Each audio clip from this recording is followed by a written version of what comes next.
When the FBI tried to force Apple to unlock that iPhone last month, it was a battle of titans. High-powered lawyers, PR strategies, the whole works.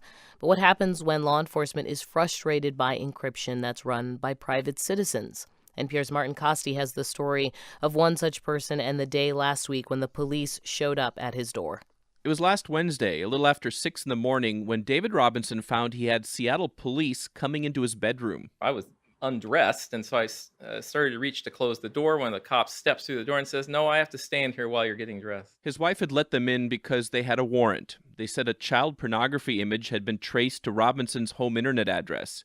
He says right away he knew what had happened. They were there because I run a TOR exit relay, and that means that traffic passes through my computers, and I don't know what it is. TOR. It stands for the Onion Router, and it's a system for surfing the internet anonymously.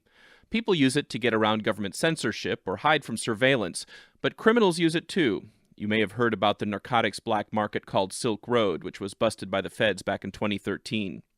TOR depends on internet connections provided by thousands of volunteers, people like Robinson, who's also a privacy activist here in Seattle. What was upsetting about it was that they should have known. Robinson says he asked the police if they understood how a TOR relay worked. And one of the cops was a well-informed techie.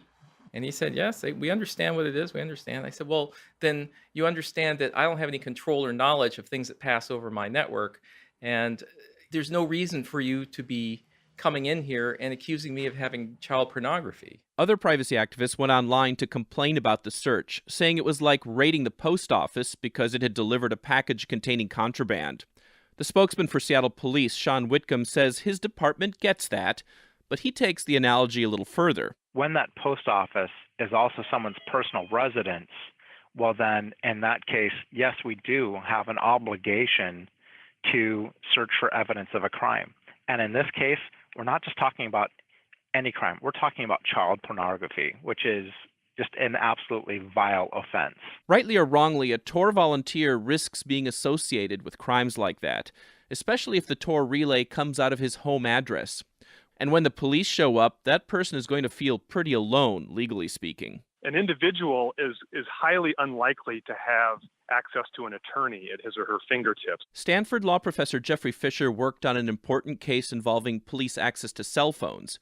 He says volunteers like this may find themselves in a tough spot because there's still a lot of gray area when it comes to shielding technology from the police. Testing the legal boundaries of the police authority in this context could be expensive, difficult, cumbersome, and perhaps treacherous. The people who run the global TOR project say raids like this happen only occasionally, and they say even with a warrant, the police can't uncloak the encrypted communications that run through a volunteer's machine.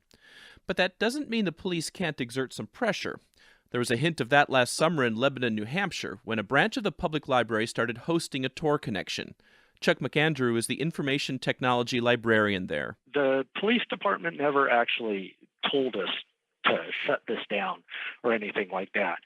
They did have some strong feelings against the use of the TOR network, and they had some concerns about the fact that the city library would be contributing towards this. But TOR supporters rallied to the cause, and the library kept hosting the connection.